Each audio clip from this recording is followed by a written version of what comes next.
एतबार से बेहतर हो। मेरी तकरीर का उन्वान तो आप समझ ही गए होंगे, इखलाक। आज हम जानेंगे इखलाक क्या है। नबी करीम सल्लल्लाहु अलैहि वसल्लम ने इखलाक की तरबियत देते हुए फरमाया, इखलाक ये है कि कोई तुम्हें गाली दे तो तुम जवाब में उसको दुआ दो, यानी गाली का जवाब गाली से ना दो बल्कि दुआ से दो, और दुआ अच्छे अल्फाज में दो।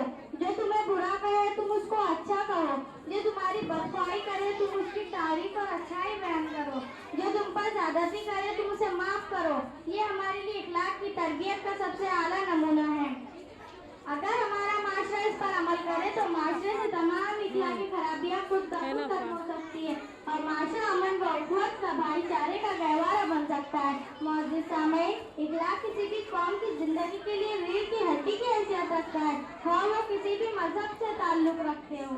इखलाक दुनिया के तमाम मजहब मुश्तरका बाप है जिस पर किसका इखलाक नहीं। इंसानों को जानवरों से मुमताज करने वाली शाह इखलाक है, अच्छा उम्दा और साफ किरदार है जिसकी कुव्वत और दुरुस्ती पर कौमों के वजूद का इस्तेकाम और बका का इन्हिसार होता है। माशरे के बनाव बिगाड़ से कौम बराह रास्त मुतासिर होती है और माशरा इस्लाह पजीर हो तो उससे एक कवि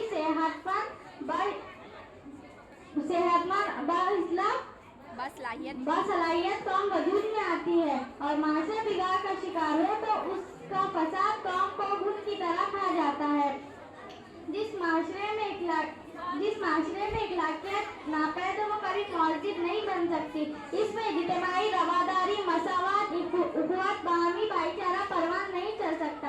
जिस माहौल या माशरे में इखलाकियत कोई कीमत ना रखती हो उस कौम और माशरे का सफ़े हस्ती से मिट जाना यकीनी होता है, हाँ वो मुस्लिम हो या गैर मुस्लिम। दुनिया में उरूज तरक्की हासिल करने वाली कौम हमेशा अच्छे इखलाक की मालिक होती है, जबकि बुरे इखलाक की हामिल कौम ज़वाल पजीर हो जाती है। सिर्फ इखलाकियत इंसान को जानवरों से अलग नहीं करती। इखलाक नहीं तो इंसानों और जानवरों में कोई फर्क नहीं। इखलाक के बगैर इंसानों की कौम इंसान नहीं करके हैवानों पर ही कहलाएंगी। मौजूद सामईन, इस्लाम में ईमान और इखलाक तो अलग अलग चीजें नहीं होती, एक मुसलमान की पहचान ही इखलाक है। इखलाक नहीं तो मुसलमान नहीं। ये हो ही नहीं सकता कि मुसलमान ईमान का तो दावा कर ले मगर इखलाकियत से आरी हो।